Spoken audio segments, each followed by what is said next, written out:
میرے محترم دوستوں اور بزرگوں، صدیقی دورہ آیا، چاروں طرف فتنے کھڑے ہو گئے، بڑی بڑی طاقتوں نے طے کر لیا کہ اب مدینہ منورہ کو تہس نہس کر دو اور یہ مسلمانوں کو ختم کر دو، کیونکہ ان کے ذہن میں یہ بات آئی کہ بدر میں، احد میں، خندق میں ہر جگہ جو اللہ کی مدد آئی وہ رسول کریم صلی اللہ علیہ وسلم کی وجہ سے آئی، تو جن کی وجہ سے اللہ کی مدد آتی تھی وہ تو قبر میں چلے گئے، تو اللہ کی مدد بھی قبر میں دفن ہو گئی۔ اب یہ مسلمان بغیر مدد کے ہیں، لہذا ان کو یہیں سے صاف کر دو، بچے ہی نہ رہے، بانس نہ بجے بانسری، ان کو ختم کرو۔ مستقل لاکھوں کا مجمع لے کر قیصر روم برابر نکلا مدینہ منورہ کو تہس نہس کرنے اور سارے کلمے ایمان والوں کو مار ڈالنے۔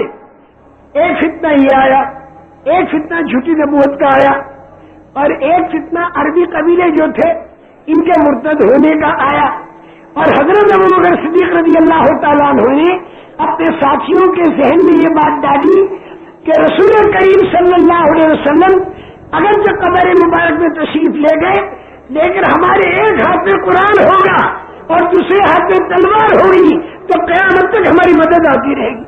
نبی کے طریقے پر، اللہ کی ذات پر یقین کر کے اپنی طبیعتوں کے خلاف اللہ کے دین کے تقاضوں پر جب یہ امت قدم اٹھاتی رہے گی تو قیامت تک خدا کی مدد اس امت کے ساتھ آئے گی۔ دور صدیقی میں بھی آئی، نبی کی غیر موجودگی میں آئی، دور فاروقی میں بھی آئی اور نبی کی غیر موجودگی میں آئی۔ حضرت سعد بن ابی وقاص 10,000 ان کے گھوڑے سوار، سامنے پٹارے مارتا ہوا دریائے دجلہ بہت گہرا، اس کے آگے فارسی، ایرانی، وہ لوگ سارے ان سے سہمے ہوئے کہ بھئی یہ اگر آ گئے آسمانی مدد ان کے ساتھ ہمارا بیڑا غرق ہوگا، ان کو آنے مت دو۔ پل توڑ دیے، کشتیاں ہٹا دی، بانی تاکہ نہ آئیں، ضرورت تھی وہاں جانے کی۔ حضرت سعد نے للکارا اور اندازہ لگا دیا، سب بنے ہوئے ہیں سوائے 3 کے۔ 3 ایسے ہیں جو اغراض کے لیے آئے ہیں، اللہ کے لیے نہیں آئے، وہ 3 سمجھ گئے، پھر ایک نگاہ ڈالی، پھر حضرت صاحب نے کہا 3 بھی بن گئے، بس اب اللہ کی مدد ساتھ ہے، ان کی فراست تھی، ڈالو گھوڑے ڈالے۔ خواب کا قصہ نہیں، تاریخ والے اسے مٹا نہیں سکتے۔ 10,000 آدمیوں کے ساتھ قصہ ہوا اور دیکھنے والے دشمن سامنے فارسی تقریباً لاکھوں کی تعداد تھے، تو تاریخ میں تو قصہ تو مٹایا نہیں جا سکتا، بالکل پکا قصہ۔ تو اللہ کی مدد آئی نہیں آئی اور نبی کی غیر موجودگی میں آئی، بلکہ رسول کریم صلی اللہ علیہ وسلم جو طریقہ لے کر آئے ہیں سارے نبیوں کے طریقوں سے زیادہ طاقت والا طریقہ ہے، کیونکہ معراج میں سارے نبیوں کی آپ نے امامت کی اور سمجھا دیا کہ سارے نبی اپنی اپنی امتوں کے امام تھے اور رسول کریم صلی اللہ علیہ وسلم اماموں کے امام تھے۔ ان سب کی طریقے منسوخ اور نبی کا طریقہ چلے گا تو حضور کے طریقے میں سارے نبیوں کے طریقے سے زیادہ طاقت ہے۔ ارے وہاں تو بنی اسرائیل ہوتی چلے، نبی کے ساتھ چلے، اور سمندر میں سڑک بنی سڑک پر چلے، امتی چلے، نبی کے ساتھ چلے، سڑک پر چلے۔ اور یہاں حضرت صاحب کے قصے میں امتی چلے، بغیر نبی کے چلے، پانی پر چلے، امتی نہیں چلے، امتیوں کے گھوڑے چلے۔ اتنی طاقت ہے ہمارے نبی کے طریقے میں قیامت تک کے لیے۔ ارے امتی چلے، سڑک پر نہیں چلے، پانی پر چلے، نبی کے بغیر چلے، اور امتی نہیں چلے بلکہ امتیوں کے گھوڑے چلے، اور ایک دل ڈوبا، اور وہاں سے سارے دیکھنے والے کہنے لگے کہ یہ انسان ہے یا گروہ ہے جو پانی کے اوپر چلتے ہیں ڈوبتے نہیں ہیں۔ ہمارا خدا اسی آن بان شان کے ساتھ آج بھی موجود ہے، ہمارا خدا اسی طاقت کے ساتھ موجود ہے، اور اس کا وعدہ ہمارے ساتھ بھی ہے، بشرطے کہ ہمارے ایمان میں ایسی طاقت آ جائے کہ غیروں کا یقین دل سے نکل جائے اور اللہ کا یقین دل کے اندر آ جائے۔ جو وعدہ اللہ کے نبیوں کے ساتھ ہے وہ وعدہ اللہ کے ایمان والوں کے ساتھ ہے، بشرطے کہ ایمان کی طاقت ہو۔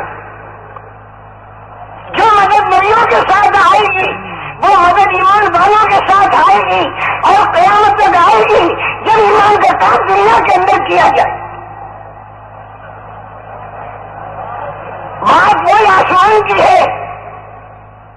اللہ ہی کہتا ہے اِنَّا لَنَنصُرُ رُسُلَنَا وَالَّذِينَ آمَنُوا فِي الْحَيَاةِ الدُّنْيَا وَيَوْمَ يَقُومُ الْأَشْهَادُ. یہ خدا کہتا ہے ہم رسولوں کی مدد کریں گے اور ہم ایمان والوں کی مدد کریں گے. بات وہی ہے. ارے بنی اسرائیل کے زمانے میں اور بدر احد کے زمانے میں بات اللہ کی تھی، کہنے والا نبی تھا. آج بات اسی اللہ کی ہے اور کہنے والا ایک امتی ہے، کیونکہ نبیوں کا آنا بند ہو چکا. اور اس بات کے کہنے والے سارے امتی بن جائیں اور پورے عالم میں جا کر للکاریں اور خدا کی طاقت کو تسلیم کرائیں. جتنی خدا کی طاقت کو بولیں گے سنو گے، اللہ کا یقین دلوں کے اندر اترتا چلا جائے گا. اور جتنی قربانی دو گے اتنا غیر کا یقین نکلتا چلا جائے گا. اور جب اللہ کی طاقت ساتھ ہوگی تو پورے عالم میں دین پھیلا ہوا ہوگا. لیکن یہاں تم ایک بات اور کہو گے کہ مولوی صاحب وہاں تو صحابہ تھے تو اللہ کی مدد آ گئی. میں کہتا ہوں صلاح الدین ایوبی کے زمانے میں تو صحابہ نہیں تھے، وہاں بھی تو اللہ کی مدد آئی. ہاں مولوی صاحب ٹھیک ہے، لیکن ان کے ساتھ اولیاء اللہ تھے اس لیے اللہ کی مدد آئی. اور آج ہمارے پاس کیا کہاں رہے وہ اولیاء اللہ، کیسے مدد آئے گی؟ خدا کے بندے ایسا سے کم تری سے نکلو. جب قرآن کو تم سے یہ وعدہ تو کرتا نہیں کہ میں صلاح الدین ایوبی کے زمانے میں ایمان والوں کی مدد کروں گا اور میں دور فاروقی میں ایمان والوں کی مدد کروں گا. وہ تو قیامت تک کے لیے کہتا ہے اِنَّا لَنَنصُرُ رُسُلَنَا وَالَّذِينَ آمَنُوا. بس وہ ایمان کی طاقت ہونی چاہیے. قیامت سے پہلے دجال کی طاقت اور یاجوج ماجوج کی طاقت آ گئی تھی جو آدم علیہ السلام کے زمانے سے لے کر اور قیامت سے پہلے تک کی ساری باطل اور غلط طاقتوں میں بڑی طاقتیں ہوں گی اور غلط طاقتیں ہوں گی. اس زمانے کے ایمان کی طاقت رکھنے والے مومنین حضرت عیسیٰ علیہ السلام کا ساتھ دیں گے، حضرت امام مہدی رضی اللہ تعالیٰ عنہ کا ساتھ دیں گے. اصلی مہدی، نقلی نہیں، یہ میری شرط یاد رکھنا، میں عربوں سے بھی کہہ دیتا ہوں. اصلی مہدی جو حدیث میں جس کے تذکرے آئے ہیں وہ امام مہدی ہوں گے اور حضرت عیسیٰ علیہ السلام ہوں گے، ایمان والے ہوں گے. اور دجال کا مقابلہ ہوگا، دجال تباہ اور برباد ہوگا، ختم ہوگا. اس کے بعد پھر یاجوج ماجوج آئیں گے، بڑی طاقت ہوگی، سمندر میں گھسیں گے، سارا پانی پی جائیں گے. جو آدمی ملے گا اس کے دونوں ہاتھ پکڑ کے چیر کے کھا جائیں گے. اور مسلمان سارے پہاڑ کے غار میں ہوں گے، تسبیح پڑھیں گے، پیٹ بھرے گا. پوری دنیا کے کافروں کو یاجوج ماجوج آ جائیں گے، سمندروں کا پانی پی جائیں گے. اور یہ اندر فکر کریں گے اور ان کے اندر کے فکر و دعا کی یہ طاقت ہوگی. یہ یاجوج ماجوج جو ہے نا، زمین سے فارغ ہو کر بیت المقدس کے پہاڑ پر جا کر تیر آسمان پر چلائیں گے. اللہ اس تیر کو خون آلود بنا کر بھیجیں گے تو یاجوج ماجوج کہیں گے زمین والوں سے نمٹ چکے، آسمان میں بھی خون ایسی کر دی ہم نے. یہاں تک اللہ کی ہل دیں گے. اور پھر اللہ تعالیٰ ایک بیماری ڈالیں گے، سارے یاجوج ماجوج مر جائیں گے. پھر ایک پرندہ آئے گا، ان سب کو اٹھا کر نامعلوم جگہ جا کے پھینک دے گا. پوری دنیا کے اندر خون پیپ پڑا ہوگا. یہ ایمان والے باہر نکلیں گے، اللہ سے دعا مانگیں گے، بارش برسے گی کہ ساری دنیا صاف ہو جائے گی. ایمان والے دین والے صرف رہیں گے.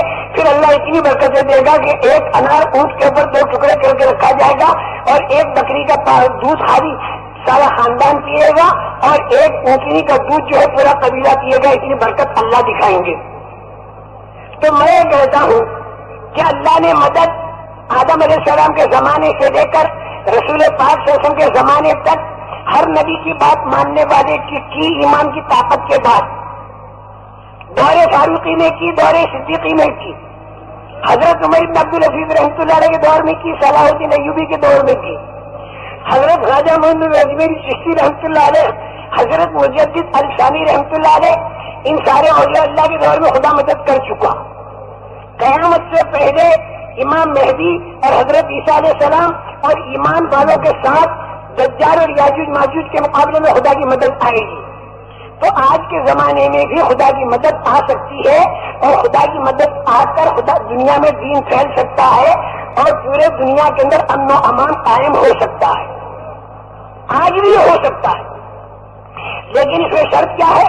بس اس میں شرط یہ ہے کہ اس مسلمان کے اندر پہلے ایمان کی طاقت آئے, اللہ کا یقین دل میں آئے, غیر کا نکل جائے.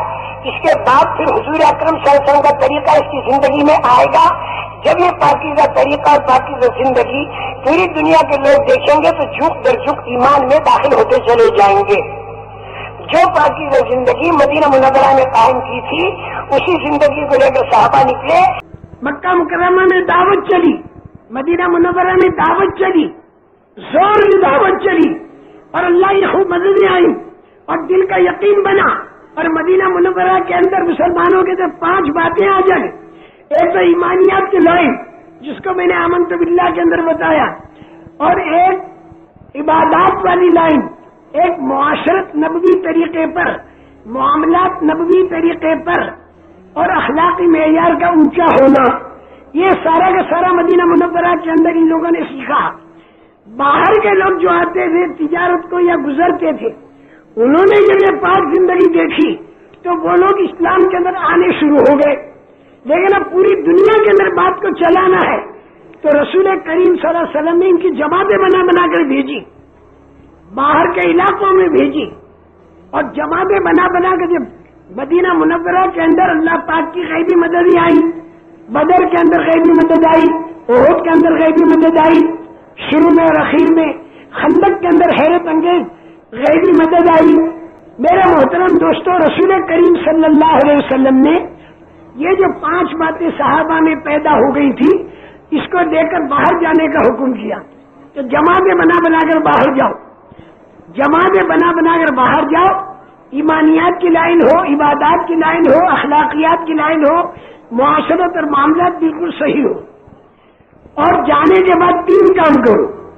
سب سے پہلے تو دعوت دو, کلمے کی دعوت دو. اسلم تسلم, خدا کی طاقت کو تسلیم کرو تو مزے میں رہو گے. پہلے تو کلمے کی دعوت دو. اگر وہ کلمہ پڑھ لیں تو بس وہ ہمارے بھائی ہو گئے. پھر ان کی جماعت بنا کر مدینہ منورہ بھیجو. جس نے کلمہ پڑھا جماعت بناؤ اور ان کی مدینہ منورہ میں بھیجو. کیونکہ کلمہ جو ہے وہ تو اسلام کا داخلہ ہے, لیکن پورے اسلام پر چلنا کیسے, اس کے سیکھنے کے لیے انہیں مدینہ منورہ بھیجو. حضرت خالد بن ولید رضی اللہ تعالیٰ عنہ جماعت گئی, لوگوں نے کلمہ پڑھ لیا تو انہوں نے جماعت بنا کر مدینہ منورہ بھیج دی. اسی طرح اوروں نے بھی بھیجی. تو مدینہ منورہ کے رہنے والے جو تھے مسجد نبوی کے اندر ان کی تربیت کرتے تھے, اپنے محلوں میں لے جاتے تھے. رسول کریم صلی اللہ علیہ وسلم نے 7 دن کے لیے بعد مرتبہ بھیجتے تھے. 7 دن ایک پہلے والے لے گئے, پھر واپس لائے. رسول کریم صلی اللہ علیہ وسلم نے ان کا امتحان لیا اور فرمایا کہ قادم یفقہون, یہ تو دین کی سمجھ رکھنے کے قریب ہو گئے. پھر دوسرے محلے میں بھیجا, پھر بلایا.